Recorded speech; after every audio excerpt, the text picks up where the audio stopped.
Pues hola, buenas tardes a todos. Estábamos comentando aquí que la semana que viene no hay tutoría el día 31 porque se ha cogido el puente de noviembre. Entonces la próxima clase, que será el 7, ya entramos con la lectura número 1, ¿vale? Hoy vamos a acabar de ver el tema 3, que es un poco también así más general, y vamos a empezar a ver cómo percibimos y memoriza. Y empezamos a dar muestras de inteligencia durante las fases evolutivas, ¿vale? Para luego seguir ya con la fase sensoriomotriz y todo esto. Entonces, ¿qué vamos a ver en concreto? Pues vamos a ver primero esas capacidades que ya vienen de serie, como digo yo, con el recién nacido, ¿no? Que ya podemos hacer y que no.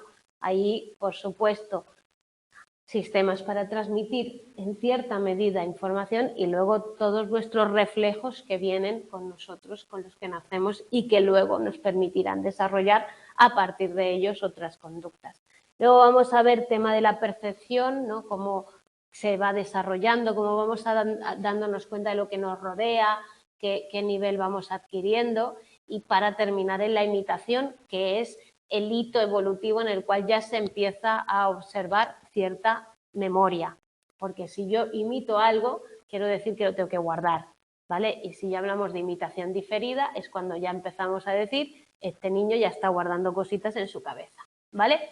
Luego, un poco esa teoría Piaget, la parte sensoriomotriz, y ver cómo él va haciendo paso a paso una descripción de lo que es el concepto de objeto, para que, porque cómo el niño va adquiriendo ese concepto de que existen cosas, hola, buenas tardes, existen cosas en el mundo más allá de sí mismo, ¿vale? Para luego ya ver un poquito esas últimas concepciones más sobre la inteligencia y pues el desarrollo de concepto en los niños pequeños. Vamos paso a paso viendo cada cosa, ¿vale? Y entonces ahí tenéis que evidentemente los niños pueden hacer cositas, ¿vale? Cuando uno nace, todos nosotros hemos podido hacer algunas cositas muy básicas, como alimentarse. Para eso venimos con un reflejo que se llama el reflejo de succión, que es el cual nos permite, pues, tanto succionar de la mama, o mamar, ¿vale? Como tragar, eliminar residuos, dormir y llamar la atención de los otros. Ya venimos de alguna manera preparados para hacer ¿no? ruiditos y conceptos para que los demás pues sepan que nos pasa algo o no nos pasa nada, ¿vale? Entonces ahí tenemos que en los últimos años se ha mejorado muchísimo la investigación sobre recién nacidos porque tenemos más capacidad de evaluar esas cosas, ¿vale? Esos mini detalles o mini reflejos o cositas que el niño puede ir haciendo y que nos muestran cómo él va avanzando, que parece que es muy lento, pero que el niño, partiendo de nada, consigue hacer muchas cosas, ¿vale? Entonces ahí tenemos que el niño es capaz de llorar intensamente, sobre todo para que le hagan caso, ¿vale? También podemos ver la inactividad y cómo reacciona cuando tiene que estar alerta, ¿no? Si se le da un susto o se produce un algo. Y luego también el tema del sueño, cuánto tiempo está despierto, de qué forma es el llanto, porque se ha estudiado el llanto en diferentes estudios de ver cómo es el llanto realmente y si es igual. Si habláis con una mamá, no sé si vosotras sois mamá, alguna de las dos, pero si habláis con una mamá, las mamás saben cuando su hijo llora por una cosa o llora por otra y lo acaban identificando, ¿vale? O sea, algo que para otro que no está en contacto con ese niño puede ser el niño llora, para una mamá puede ser, bueno, ahora llora por esto, ahora llora por aquello, ¿vale? Entonces se puede llegar a tal, de hecho hay grabaciones de niños explicando y todo esto, ¿vale? Entonces, 3 grupos iniciales de capacidades con las que nosotros vamos a venir a este mundo: transmitir información de alguna manera para que nuestros congéneres, nuestros padres o nuestros educadores nos cuiden, que era lo que hablábamos en el primer tema, de esa necesidad social, de esa necesidad de cuidado durante mucho tiempo, y por tanto venimos preparados para que nos atiendan. La capacidad de actuar en cierta manera con esos reflejos, succión, presión, marcha, Babinski, que ahora vamos a ver, y también la capacidad de recibir información. Si un niño oye un ruido muy fuerte, reaccionará llorando, o si un niño tal, se asustará y tendrá una reacción. Todo eso es imprescindible para la supervivencia, ¿vale? Por lo tanto, biológicamente, el primer hito es venimos preparados para sobrevivir. Ahí tenemos también esa capacidad general para aprender, que es la mayor capacidad del ser humano, que desde los 18, bueno, desde el nacimiento y durante toda la vida tenemos capacidad de incorporar nuevos aprendizajes, de ir viendo qué pasa, de generar representaciones, como decíamos el otro día, de tal, y por tanto ir mejorando a partir hasta los 18 meses. Nosotros a esa capacidad de aprender, es decir, nuestra inteligencia, entendida en forma genérica, la vamos a llamar inteligencia sensoriomotriz, coincidiendo con la fase evolutiva que Piaget describió, ¿vale? En ese momento. Entonces, hemos dicho capacidades, transmitir. ¿Qué transmitimos? Pues transmitimos estados, pero no comunicamos, no decimos cómo nos sentimos. Lloramos porque no nos sentimos bien, ¿vale? Por lo tanto, al final es una conducta que en principio se produce de manera refleja a algo que yo siento internamente, que es hambre o dolor o calor o algo que me incomoda, ¿vale? Por lo tanto, ahí el niño no está comunicando, está transmitiendo una información interna para conseguir que se realicen unas acciones a favor de la supervivencia, ¿vale? Entonces, no es algo intencional, ¿vale? Pero sí que nosotros le damos la intención, nosotros sí que buscamos saber por qué llorará el niño, ¿no? Y nosotros ya estamos ahí. Y el primer llanto al nacer, como sabéis, implica que el niño ha respirado, ¿no? Por eso el golpe famoso en el culo, que el niño hace ¡guay! Y entonces ya dice, bueno, ya tiene los pulmones a tope y ya empieza. Lo que os decía, que Wolf ha clasificado el llanto en 1977, hace un montón, sobre diferentes tipos, ¿no? El rítmico, el básico, regular y rítmico era el hambre, luego había un llanto de cólera, había otro de dolor, había uno de demanda de atención, es decir, el niño lloraba para que le hicieran caso, ¿vale? Entonces esos estudios están grabados, los llantos, y donde te explican las características, ¿vale?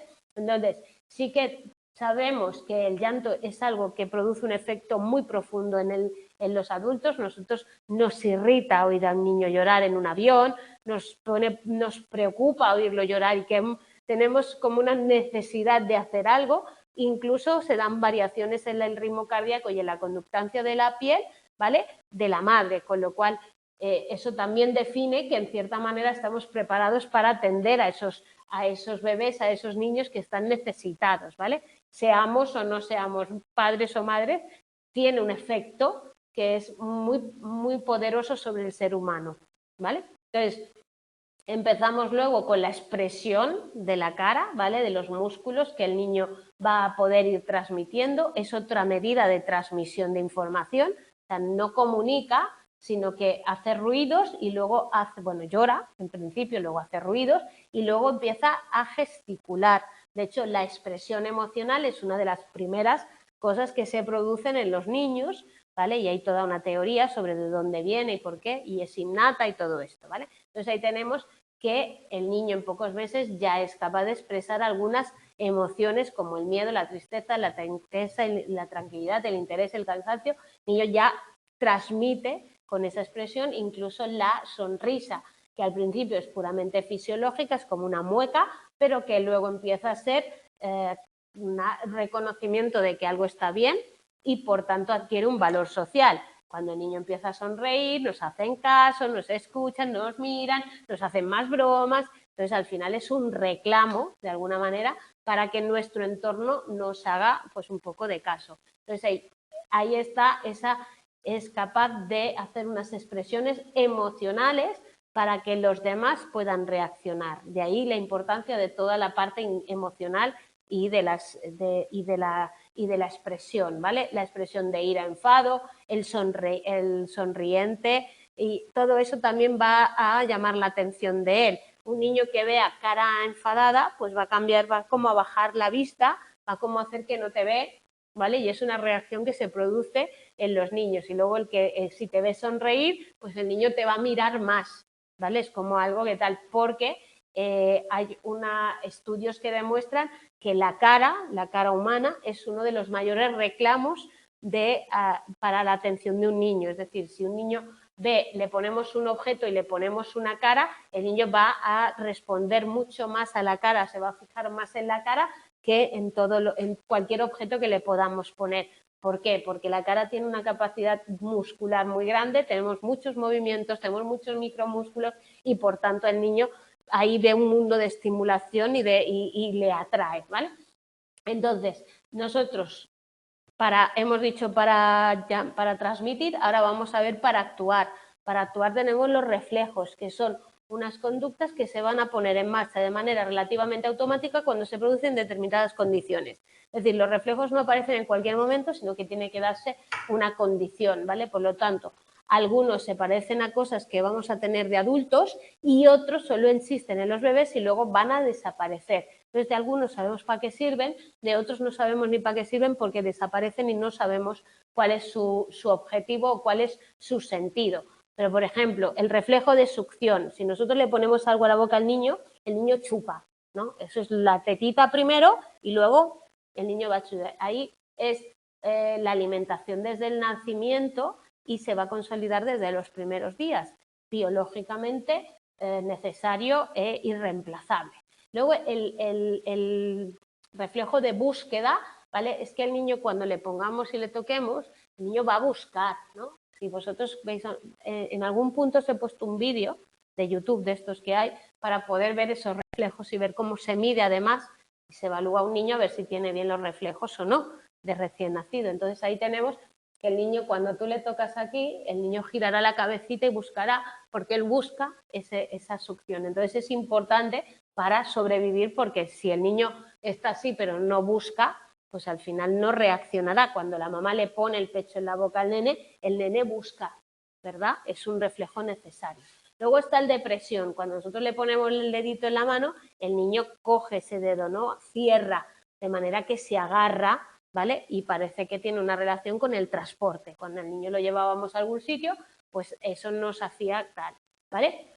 La presión palmar es que cuando el niño le colocamos en el pie, lo tocamos, ¿vale? El niño hace una flexión con los deditos, ¿vale? Que parece que era también algún resto de agarrarse, como los monitos, ¿vale? Que se agarran, pues parece que podría hacer eso. Luego está el reflejo de marcha. Si nosotros levantamos a un niño de 2 meses, el niño parece que anda, ¿vale? Entonces ese es el reflejo de marcha, pero no sabemos muy bien para qué es ni por qué tiene, pero se produce. Tú coges al niño, lo pones de pie y el niño hace así con los pies y mueve, ¿vale? Luego el reflejo de ascensión, cuando tú lo coges también verticalmente, parece que va como a levantar la rodilla, como que va a saltar algo, ¿vale? Parece que tal. Tampoco sabemos para qué sirve ese, ¿vale? El de reptación es que si nosotros ponemos a un niño boca abajo así, el niño hace así y parece que se va a escapar reptando, ¿vale? Entonces sí que parece que tiene algo que ver con que permite pues que el niño aprenda a desplazarse de una manera cuando todavía no tiene sostén en el suelo, pues todos nosotros nos podemos escapar por el suelo reptando, ¿no? Entonces, si no pudiéramos estar de pie, tendría esto. Luego está el de natación, que es también como el niño cuando lo pones en esto parece que hace como movimientos de natación. A ese ni se le ha buscado significado porque desaparece a los 6 meses y no se sabe muy bien por qué, ¿vale? Luego está el Babinski, que es cuando tú presionas suave la planta del pie, del talón hacia los dedos, así, ¿vale? El niño parece que hace como un abanico con los deditos, ¿vale? Que parece, no sabemos muy bien tampoco para qué sirve, luego desaparece.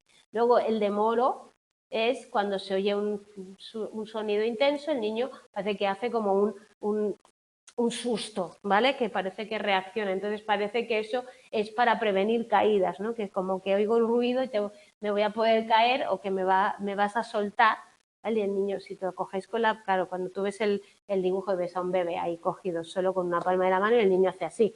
Evidentemente es la sensación de que puede perder el sostén que le aguanta. Luego está el parpadeo, este es muy fácil de entender. Nosotros la luz intensa nos molesta. Entonces tenemos el parpadeo para poder cerrar los ojos para tal. Pues los niños ya lo pueden hacer desde pequeños. Luego el paletar es el típico que te pegan un golpe en la rodilla y que tú haces la patada, ¿vale? Esto simplemente es para la rótula, pues pega el golpe y esto nos lo siguen haciendo a veces de mayores, ¿vale?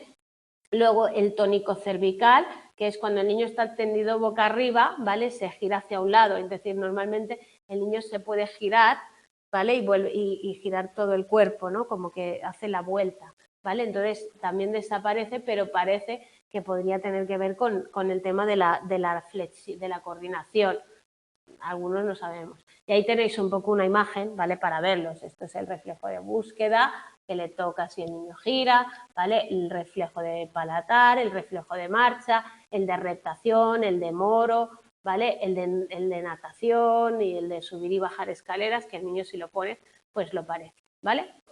A partir de todo eso, luego veremos cómo Piaget nos dice cómo va mejorando y va generándose esa inteligencia sensoriomotriz. Percepción, ¿qué es la percepción? Pues cómo van evolucionando nuestros órganos sensoriales para captar información externa y luego percibirla, que es darle una interpretación, ¿vale? Entonces, nosotros empezamos teniendo los diferentes sentidos más o menos desarrollados, ¿no? ¿Cuál es el que está más desarrollado desde el principio? Venga, venga chicos, desde casa, vamos.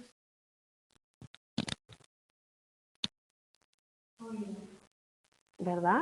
Se dice que los niños ya oyen dentro de la barriga, ¿verdad? Dicen que cuando las padres o las madres les van hablando, les ponen música y tal, el niño ya desde la barriga ya tiene esa sensación. Las otras no, porque dentro de la barriga no se pueden dar y por tanto no se dan, ¿vale? Pero sí que ahí el oído ya viene un poco antes, ¿vale? Entonces, ¿para qué nos sirven? Para recibir la información y no todos funcionan completamente al nacer. Entonces, eso es un poco, que me encanta esta foto para que la gente se aclare, cómo ve un niño.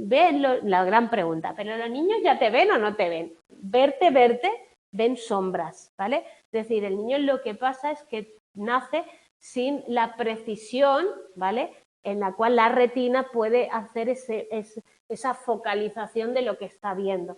Por lo tanto, no tenemos precisión en eso, con lo cual, hasta que no se desarrolla bien el córtex visual, nosotros no podemos pues enfocar correctamente. Entonces, ahí tenéis, a partir de los 5 meses, 6, el niño ya casi ve como un adulto, ya lo tiene, pero desde el principio lo que ve son más bien sombras, ¿vale?, o contornos, ¿vale? También le falta esa convergencia binocular, ¿no?, esa capacidad de que los dos ojos estén mirando al mismo punto y seamos capaces de enfocar correctamente. Y la agudeza visual hay que irla desarrollando en los meses después del nacimiento, ¿vale? Por lo tanto, la visión sí que ven, no es que sean ciegos, pero no tienen una visión súper clara y súper bien focalizada.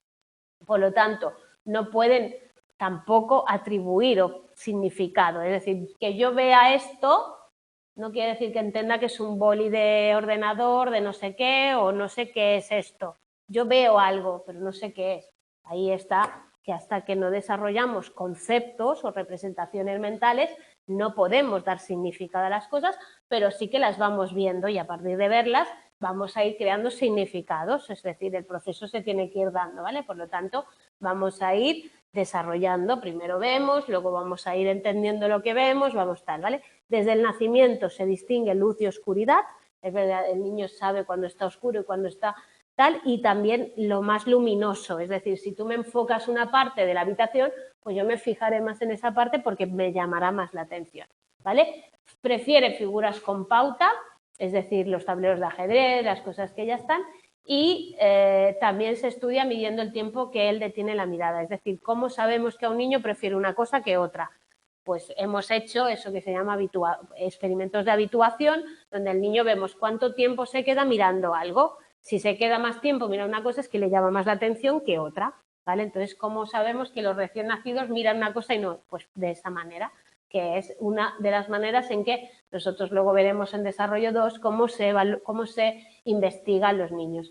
El oír ya está presente en el útero, como nos ha señalado la compañera, ¿vale? Aunque todavía, según qué tipo de tonalidades o de sonidos, es difícil que se puedan diferenciar, pero ya puede escuchar. Y además tiene una tendencia a escuchar frecuencias que coinciden con la voz humana. Es decir, nacemos preparados para ver más la cara y para oír mejor la voz humana que cualquier otro sonido. De manera que a nosotros al final vayamos siempre prestando mucha más atención a los sonidos del lenguaje que a otros sonidos, que será la manera en que nosotros, por imitación, vayamos adquiriendo un poco ese lenguaje o todo lo que es el lenguaje, ¿vale?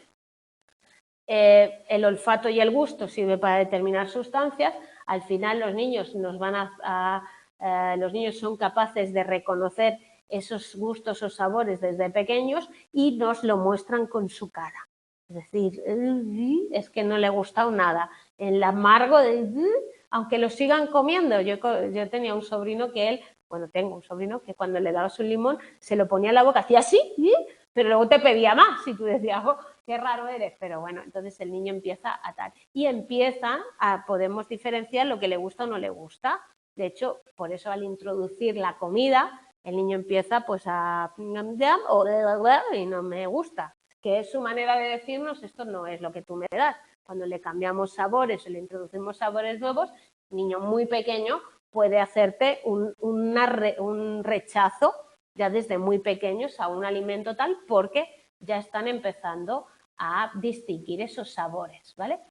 El interés por la cara humana los vengo diciendo desde hace tiempo. El niño tiene mucho interés por la cara humana, le atrae muchísimo y desde muy temprano y por eso lo llamamos que es un estímulo privilegiado.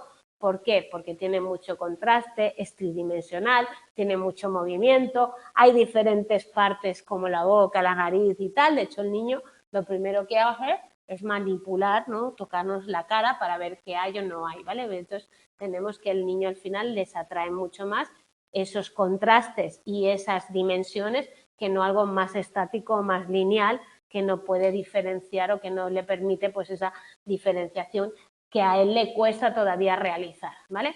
Por lo tanto, probablemente sí que exista reconocimiento innato de la cara humana, todavía no hay una postura única o una visión única, sino que hablan de dos posturas, una que sostiene que debemos disponer de algún sistema que nos hace ya nacer con un dispositivo, se dice muchas veces en psicología, un dispositivo innato que nos permite pues discriminar de la cara directamente y tal, y la otra es que esas características, estímulo privilegiado, hacen que inicialmente sea lo que más nos llame la atención, ¿vale? No hay una que gane ni otra. Y ahí tenéis como Morton y Johnson, ellos definen una teoría en la cual hablan de dos mecanismos para el procesamiento de la cara. Primero el conspect y luego es con learn, ¿vale? Conspect, el innato, donde ya vengo con un dispositivo que me hace identificar más la cara, y el con learn sería cuando luego yo ya puedo ir diferenciando cada cara, ¿no? Pues el genérico sería las caras y el dispositivo especial sería cada cara. Lo mismo pasa con el lenguaje, ¿no? El Chomsky tiene una teoría que nos dice lo mismo, que tendríamos una base innata para los idiomas y luego una base para nuestro idioma, ¿no? Que sería un poco ese desarrollo que se produce en un momento dado por una situación concreta en la cual nosotros vamos identificando los estímulos propios más cercanos a nosotros, ¿vale?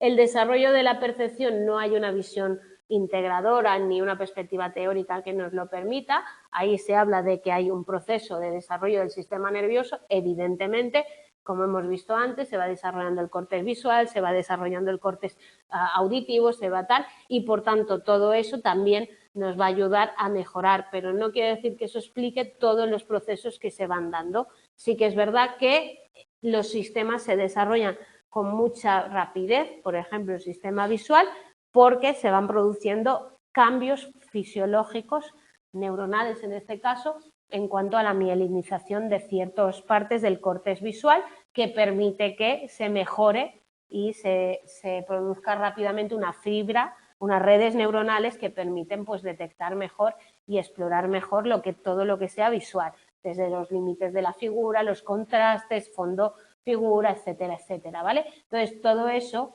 todos esos cambios que se van a producir, recordad que cuando nosotros nacemos, lo decíamos el otro día, nuestro cerebro no está plenamente desarrollado, sino que tiene muy poca conexión neuronal y toda esa conexión se va a ir desarrollando y eso es lo que hace que nuestros procesos que dependen del córtex, el área auditiva, el área visual, el área tal, vayan mejorando y por tanto nos permitan ser más eficientes luego a la hora de detectar ¿vale? Como todas las capacidades perceptivas, ¿vale?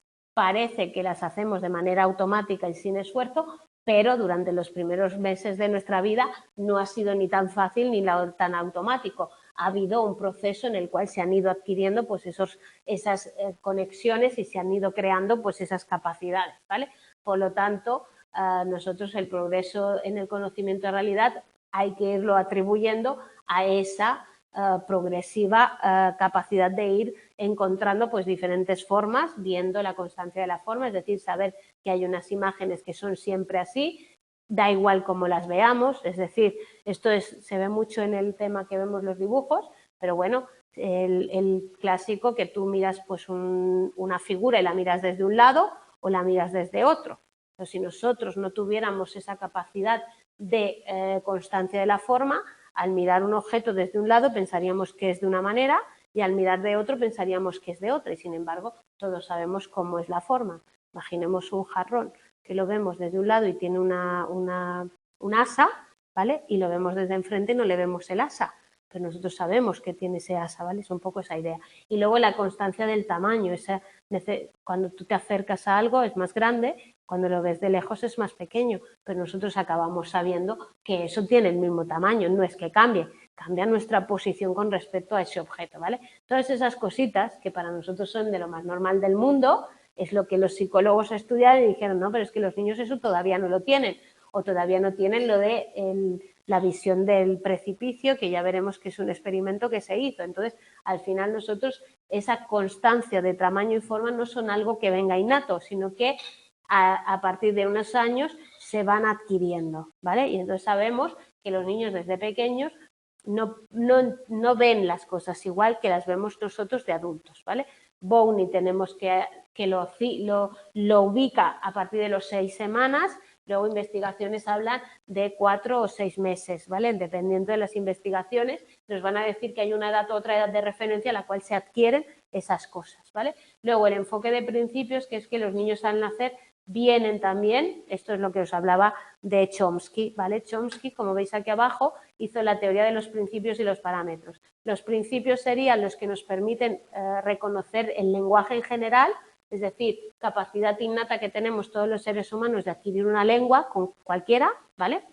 Entonces, Chomsky lo que decía es que hay un dispositivo, porque nosotros como adquirimos el lenguaje de una manera muy rápida y muy fácil, es decir, al año y medio ya podemos empezar a decir palabras, luego construir frases, luego tal, sin haber estado expuestos demasiado tiempo, pues él decía que teníamos algún dispositivo a todos los seres humanos, porque ya voy adelantando, todos los seres humanos. No se ha encontrado ningún grupo de humanos que no tengan un lenguaje, ¿vale? Todos tenemos un lenguaje, entonces él decía eso. Y luego los parámetros serían los que ya nos especializan en la lengua a la que nosotros estamos pues expuestos, ¿vale? Entonces, principios, capacidad de lenguaje, parámetro, capacidad de una lengua concreta, ¿vale? Entonces, eso es lo mismo que hemos dicho antes, ya lo he explicado.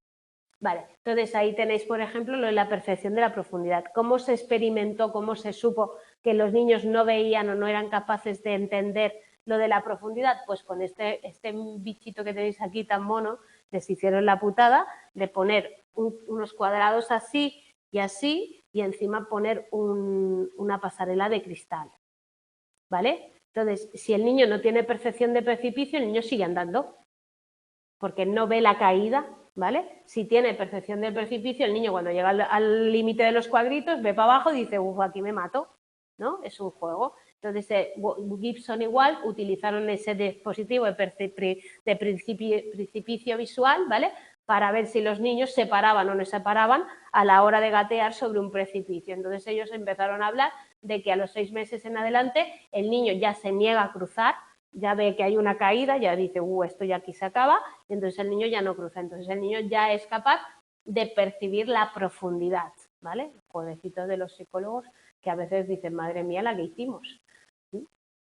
Entonces ahí lo tenéis como uno de los experimentos que nos permiten entender eso, ¿vale? Y luego, como decíamos, está el tema de la imitación, ¿vale? Para Piaget, la imitación es el acto mediante el cual se reproduce algo que ha manifestado otra persona, ¿vale?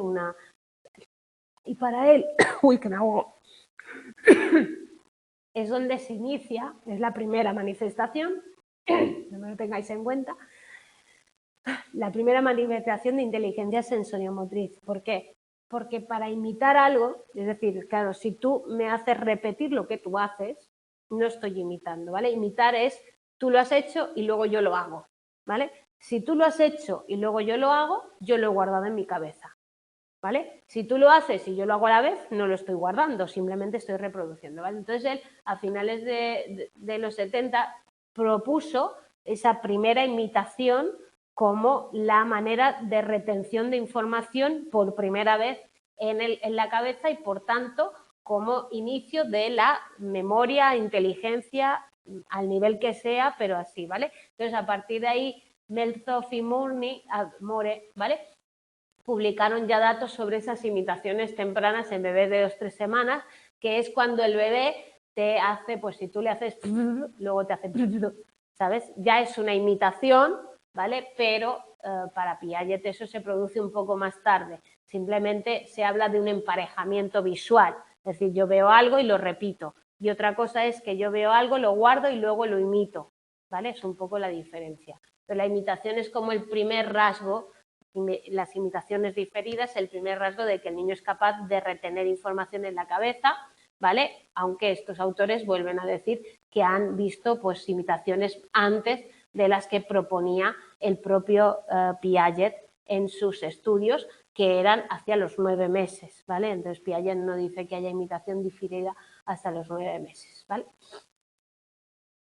¿Qué es la imitación diferida? El medio para estudiar esa memoria a largo plazo, porque claro, es muy simple.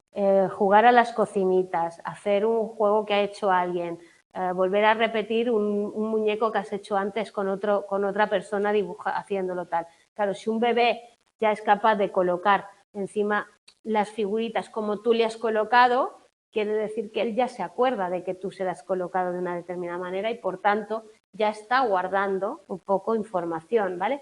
No es algo como que ya se da a una edad concreta, tal, sino que es algo que va dándose, ¿vale?, como punto de partida de la fase sensoriomotriz, ¿vale? No es culminar, sino es que se da durante. Por lo tanto, al final estamos hablando de la lucha siempre de si es innato o no es innato, si tal, y ahí tenéis que no es indicativo de algo que sea innatismo, ¿vale?, como lo que dicen otros autores, ¿vale? Ahí al final lo que están buscando es buscar una interpretación coherente del mundo, y el niño lo que hace es copiar los conceptos adultos para crear sus propios conceptos, y por tanto todo lo va a tener que hacer mediante el descubrimiento. Cuando un adulto le hace algo, él lo repite, porque él todavía no tiene capacidad y por tanto tendrá que descubrir las cosas primero como las hace el adulto, para luego ser capaz él de reinterpretar o rehacer esas conductas, ¿vale? Entonces, la teoría de Piaget del desarrollo parte de esa idea de que a partir de esos reflejos nosotros vamos a construir nuestro conocimiento. Los reflejos son innatos y por tanto van a ser automáticos en función de las circunstancias que se produzcan, como hemos visto en la definición. A partir de ahí, nosotros les vamos a dar algún tipo de intencionalidad y se va a empezar esa intencionalidad va a tener o va a demostrar un cierto grado de inteligencia por parte de los niños, ¿vale? Es decir, cuando el niño ya no solo estira la mano, sino que ya estira la mano para buscar algo. Entonces, a partir de ese estirar la mano, vamos a ir a buscar un objeto. Cuando vemos algo, pues ya vamos a darle un sentido de que el objeto está ahí, hay una permanencia y lo podemos coger. Un objeto que no existe o que solo vemos, no lo podemos coger, ¿vale? Pensad que estamos hablando de bebés, ¿sí? Porque hay que pensar y decir, bueno, Pilar, esto de no coger, sí, pero es que los bebés no llegan a nada todavía, ¿vale? Entonces ahí tenemos cómo él subdivide ese espacio sensoriomotriz en seis subestadios, ¿vale? Donde él habla de que las edades son indicativas, los niños pueden variar mucho, es decir, un niño de 2 meses puede hacer lo que Piaget te dice que hace uno de 3 o de 4, ¿vale? No hay que tomarlo como algo tan definitivo, porque de hecho es una de las grandes críticas que siempre se le hacen a Piaget, que él decía, a esta edad pasa esto, ¿vale? Y entonces él siempre decía que sus edades son promedios indicativos, de manera que salvó muchas de las críticas que se hicieron a su teoría, ¿vale? Entonces Piaget resalta esa diferencia en las edades de adquisición de los niños en los comportamientos que se van produciendo. Entonces ahí tenéis los primeros, ¿vale? El estadio 1, que es el 0-2 meses, es donde el niño solo tiene los reflejos, que son esas conductas innatas y automáticas que se van a dar siempre y cuando se den unas condiciones concretas, ¿vale? La succión, la presión, etcétera. ¿Qué pasa en el estadio 2? Pasamos de los 2 a los 4 años. Pues que el niño, una vez ha hecho esos reflejos, empieza a hacer lo que son reacciones circulares primarias. ¿Qué significa?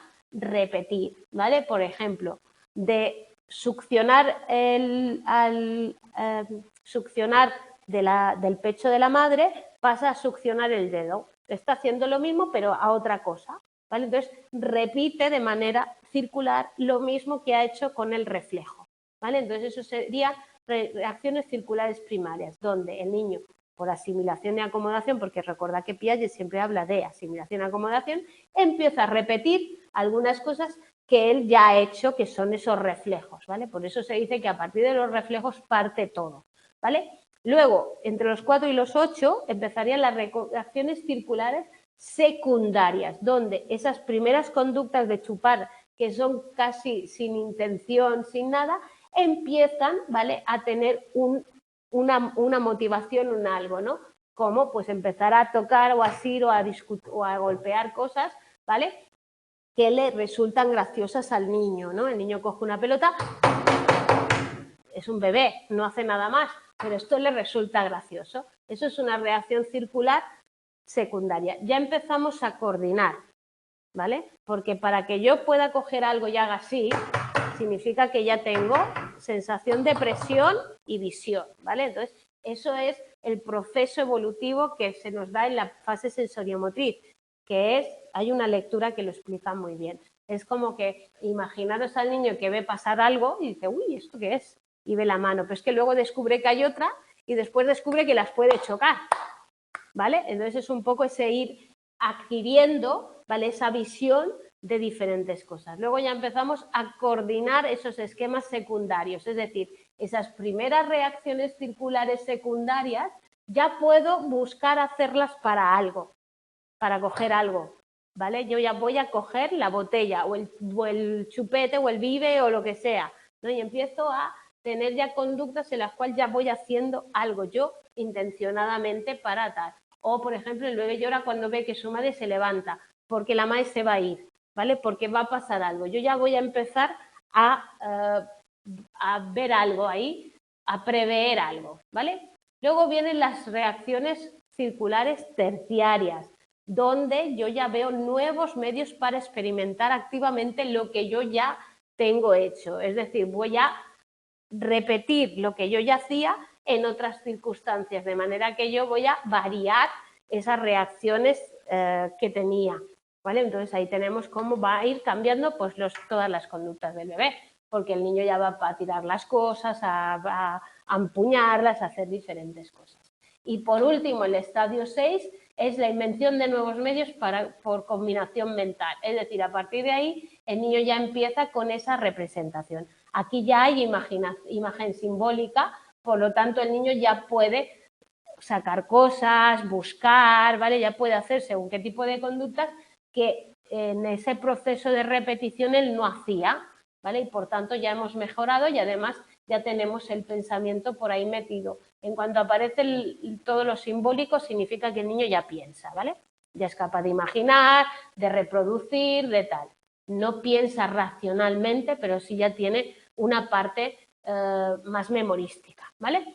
El desarrollo del concepto de objeto es lo que decíamos antes, que es como nosotros progresivamente vamos dándonos cuenta de que los objetos existen independientemente de nosotros, ¿vale? Entonces, y que existen siempre, aunque los veamos o no los veamos, ¿vale? Y que están en un punto, en un sitio, en un lugar y en un tal. Claro, todo eso parece una tontería, pero el niño, cuando le escondes algo, es como que no está, ¿verdad? Es como esa idea de no está, y luego, ¡ah! Sí, me lo enseñas, ¿no? Pues eso es un poco el concepto de objeto, que al final el objeto lo escondas o no lo escondas, está. Entonces yo os pongo siempre el mismo chiste, ¿no? La mamá escondiendo una bolita. ¿Dónde está la bolita? ¿Dónde está la bolita? Y el niño, no está, no está, ¿no? Y entonces, ya está, y te la enseñas. Entonces es como cuando jugamos al cucutatá o a mil cosas de estas de esconderte, pues es real. Los niños no saben que estás ahí y no saben que sigues estando ahí porque no tienen concepto de objeto, ¿vale? Entonces aquí el niño es un poco mamón y le dice a la madre que no tiene concepto del objeto y que no le meta líos, ¿vale? Pero eso es así, ¿vale? Entonces, al final, entendamos que el bebé no tiene la más mínima noción de objetos externos separados de lo que él pueda ver o tocar, ¿vale? Eso es un principio. Es decir, si yo lo toco, existe. Si yo lo veo, existe. Si yo no lo toco, no lo veo, no existe. Por lo tanto, solo cuando él empieza a ser capaz de entender que eso, aunque él no lo vea, está, es cuando hay conciencia de objeto, ¿vale? Entonces, al niño, si le quitas algo de su mente, no está. Entonces, ahí tenemos como de no tener concepto de objeto a tener concepto de objeto, pues varía muchísimo la exploración. Pues claro, un niño no va a intentar tocar algo o buscar algo que cree que no está, porque tú se lo has escondido, hasta que no se dé cuenta de que está y sigue estando y tú lo puedes buscar, ¿vale? Por lo tanto, ahí tenemos como el niño vamos a descubrir que tiene cuando busca, cuando explora, para encontrar esos objetos y ponerlos delante, ¿vale? Entonces ahí tenéis también un poco cómo se va adquiriendo en esos estadios el proceso de concepto de objeto. Primero, el acomodar la acomodación visual. Al final, si yo no veo bien o no soy capaz de anticipar la visión de algo, no puedo saber que está. Luego, la presión interrumpida. El niño, cuando pierde el objeto y se le va de su campo visual, es como que no está, no lo busca, ¿vale? Es como que ya no está, ¿no? Con niños que se les cae algo y hasta que tú no se lo das y se lo pones delante, el niño no lo busca. Y no lo busca porque no tiene conciencia de que esto esté ahí, ¿vale? Y luego la reacción circular diferida, que es que el niño se le entrega una actividad sensorial con los objetos, se distrae durante un momento y ya y es capaz de volver a actividad previa. Es decir, ya puede empezar a hacer lo que hacía, que es cuando está en la reacción del estadio 3, ¿vale? Entonces, eso, si os imagináis a un niño a un bebé, pues podéis ver tal, ¿vale? Luego coger el biberón cuando se le ha escondido o medio escondido, es decir, un niño cuando empieza a ver que si hay algo a mitad puede ir a buscarlo, es cuando empieza a también darse cuenta de que hay algo ahí, una fracción que le da pista para que está, ¿vale? La supresión de los objetos, cuando al niño le tapamos el cucutatá de taparte y salir, pues el niño realmente es incapaz de ver que eso está ahí o que te has ocultado, aunque nos parezca que no, ¿vale? Entonces, en relación a eso, ¿vale? Hay un experimento que se llama el error tipo A no B, ¿vale? El objeto, el niño se le pone una manzana, de todas formas aquí, para que lo veáis, tenéis aquí un vídeo que lo ponéis y os sale el error tipo D perdón, error típico o conducta A no B, ¿vale? Que consiste en qué? En que cuando nosotros le escondemos una cosa a un niño y no tiene todavía la capacidad de la permanencia del objeto y tal, el niño sigue buscando el objeto en el primer sitio donde lo ha visto esconder, a pesar de que se lo escondamos delante de las narices en otro sitio, ¿vale? El vídeo lo pone clarísimo. Entonces, aquí tenéis un niño que le ponen un avioncito que lo esconden debajo de una manta. Cuando la madre cambia el sitio delante del niño, no detrás ni escondida, delante del niño, el niño sigue buscando en el primer lugar donde lo ha buscado, ¿vale? Entonces el niño busca activamente detrás de los objetos, obstáculos que él cree que ocultan las cosas, ¿vale? A pesar de que delante de sus narices le ocultemos las cosas en otro sitio, ¿vale? Entonces eso es lo que se llama el tal. ¿Qué han dicho las investigaciones? Pues algunas han dicho que es muy difícil o que el niño se queda ahí pero es porque no puede moverse. Han buscado diferentes explicaciones para poder explicar por qué el niño no busca, ¿vale? Sin embargo, para Piaget, en el quinto estadio el niño es capaz de tomar en cuenta el desplazamiento, pero el niño es incapaz de buscar el objeto cuando se ha escondido, ¿vale?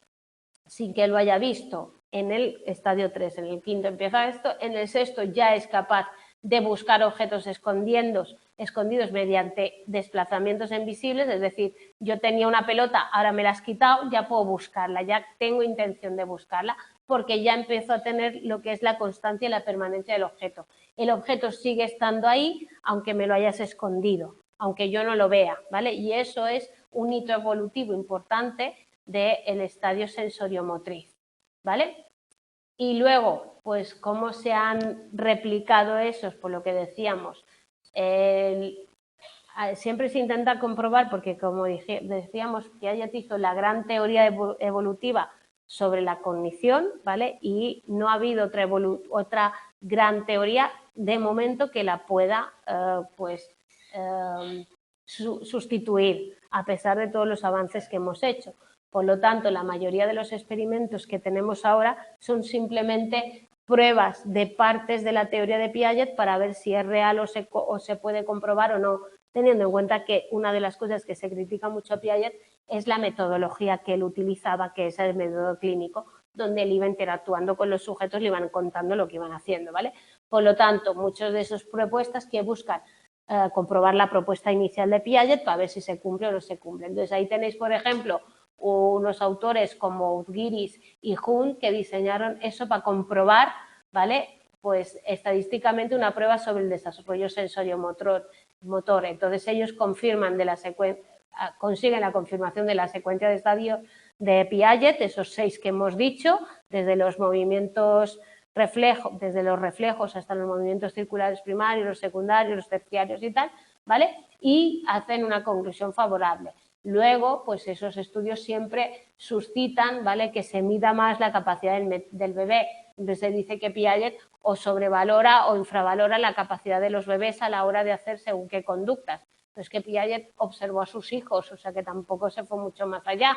Él lo explica en una de las lecturas que nosotros vamos a ver, ¿vale? Luego también el concepto del objeto, los estudios sobre si realmente la adquisición del objeto, recuerda que había 2 autores por ahí que nos decían que se daba a los meses, también la imitación y todas estas cosas. Entonces, ¿qué buscan? Ver a ver si realmente el problema es que el niño no tenga una capacidad o realmente el problema es el tipo de experimento que se hace con el niño, ¿vale? Entonces, basados en la idea de que los bebés pueden tener un conocimiento subyacente de los objetos, ¿vale? Ya antes, pues se hacen estos experimentos como el de Bower y Wishart, yo y los nombres, ¿vale? Donde los problemas que ellos dicen es que el niño no tiene un problema de que no se dé cuenta de que el objeto está cambiado, sino que no tiene habilidad motriz para girarse y buscarlo en otro sitio, ¿vale? Entonces, eso es una de las críticas que se hacen, ¿vale? Luego tenéis también aquí la propuesta de Weijergen, no sé cómo se llaman estos señores, ¿vale?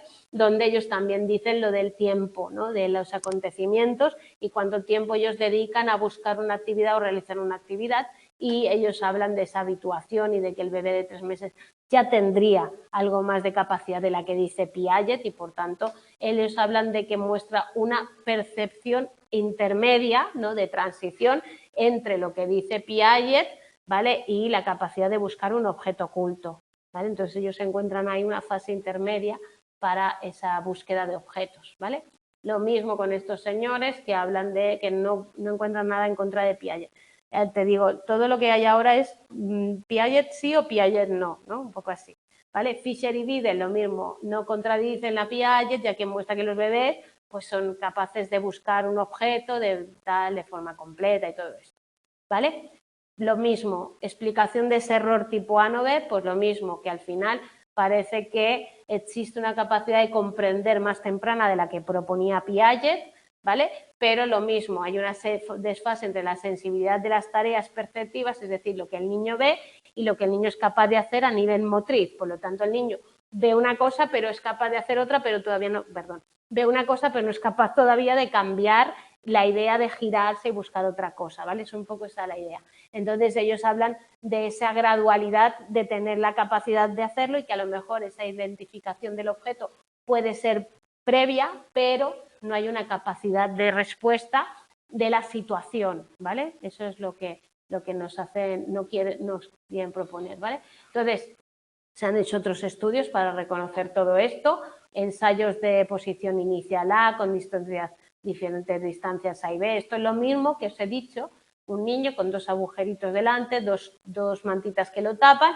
y tal, ¿vale? Entonces se ha hecho lo mismo, cambiar las cosas, cambiar las posiciones, hacerlo de otra manera, ¿vale? Entonces siempre existe ese problema, esa dificultad, ¿vale? Ahí tenéis los 30 estudios, se hace un metaanálisis y dicen que la probabilidad de búsqueda correcta en los ensayos B se incrementa cuando la cubierta que oculta los objetos son diferentes, es decir, se da una pista perceptiva al niño donde él tiene una cubierta roja y una verde, entonces al esconder un objeto debajo de la roja, lo busca debajo de la roja, al cambiarlo, pues aumenta la probabilidad de que él lo busque en otro lado, ¿vale?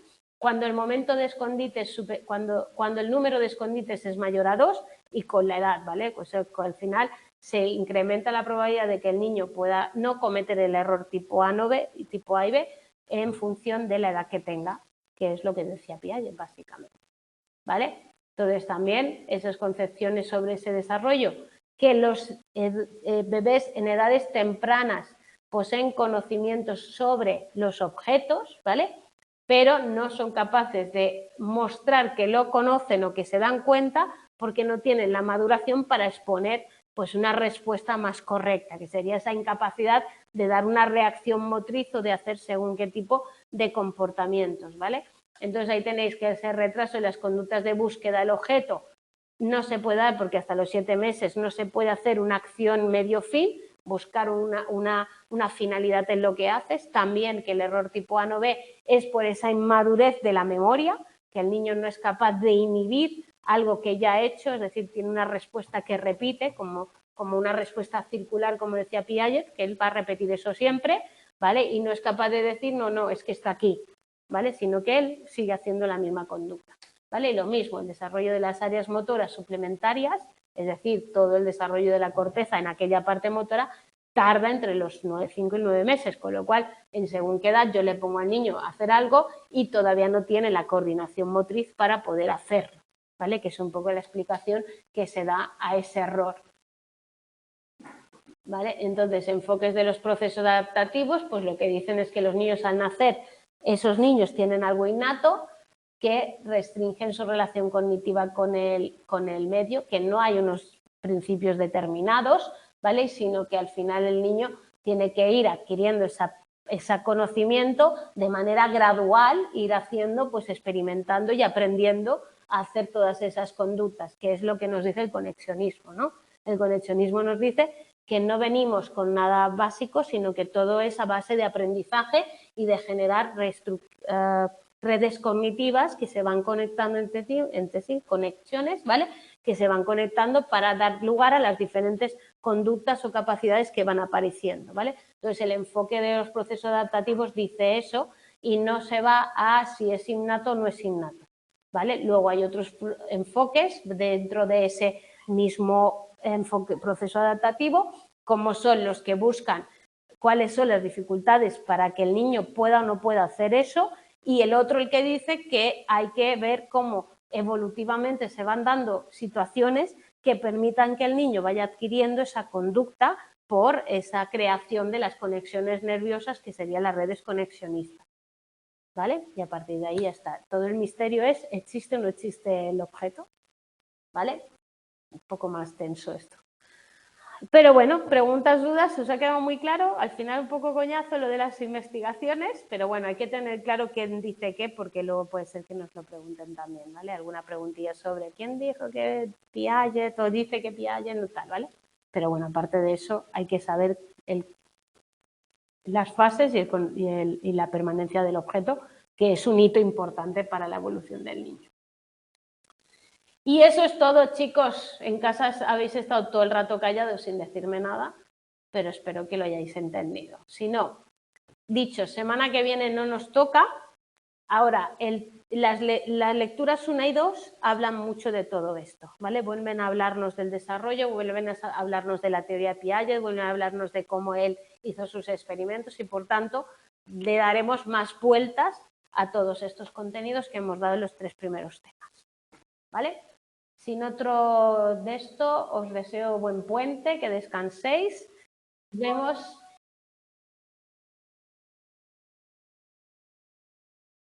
No, la semana que viene, el día 7, yo también doy las lecturas.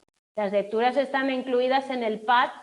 Pues vosotros tenéis aquí colgado el pad, el plan de acción tutorial, donde si te fijas, el día 7 nos toca la lectura 1, que son los comienzos del desarrollo y desarrollo durante el primer año, ¿vale? Luego la siguiente. Luego ya entro al tema 4 y luego la lectura 3. Como expliqué el primer día, yo las lecturas no las doy exactamente como dice el equipo docente, porque el equipo docente dice que des el tema 1 y la lectura 1, pero a mí me gusta darlas ahora porque para mí es como repetir otra vez y hacer un poco un repaso con cosas ya que vamos haciendo, ¿vale? Pero sí, yo doy todas las lecturas. Tenéis ahí las fechas, ¿vale? De los días que las doy. Sin otro más, nos vemos la otra semana, ¿vale? Y cualquier cosa siempre me podéis consultar, ¿vale? Feliz puente, feliz semana, que descanséis, estudiad, que hay que ir leyendo. Bueno, ir leyendo, ¿vale? Que es importante. Adeu. A detener.